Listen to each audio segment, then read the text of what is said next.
Well, turning to the situation on the ground in Gaza, medical sources have told Al Jazeera at least 56 Palestinians have been killed by Israeli strikes across the Strip since early on Thursday.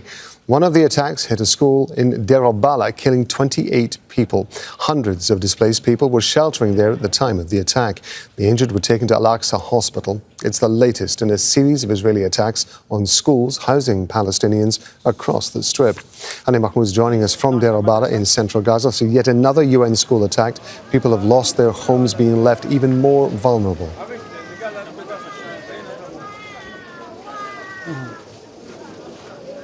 Yes, and Rob, it's not leaving people any options in terms of safety. There is no safe place across the Gaza Strip, and that has been made clear by the Israeli military since day one of this genocidal war. Not only residential homes and streets and public facilities been destroyed, but also the very particular areas where people were encouraged, were told to evacuate in order to avoid being bombed. But contrary to these narratives and contrary to the enforced orders for evacuation, people ended up being killed and maimed and bombed inside these areas, whether it's evacuation zones in the southern part of the Strip or across the Gaza Strip. All these evacuation centers, 28 people confirmed killed by the health ministry. All of them were transferred to this particular health facility, which experienced for the past hours and is still experiencing very difficult times inside the emergency department, the operating theater, the ICU, very difficult situations. The heartbreaking point is seeing surviving family members still in the morgue of the hospital, searching through the remaining bodies who are not buried yet,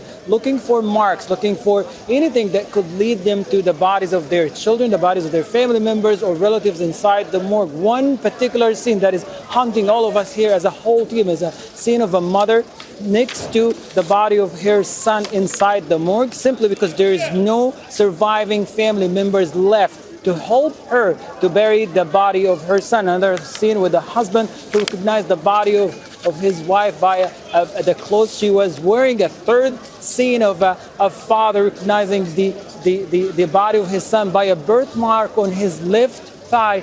That's where he was able to recognize the body that already came to the hospital, torn apart and shredded into pieces. The situations keep evolving in a very, very upsetting way, very concerning way, in fact, which part of the distraction created by the Israeli military, because it's still operating in an aggressive way in northern part of the Strip, besieging the entire Jabalia area that includes Jabalia town and Jabalia refugee camp for the 6th day in a row, killing many of the people and many of the bodies, by the way, according to civil defense crew members in northern part of Gaza, are still in the streets, unable to be retrieved by the civil defense crew members, by paramedics, because simply quadcopters are filling up the skies of the northern part of the Strip. They're chasing civil defense crew members, paramedics, and any other person who tries to remove these bodies from the streets. It's important to point out that these actions by the Israeli military in northern part of the Strip are threatening the efforts of UNICEF to carry out the second rollout of vaccination in the northern part of the Strip, given the current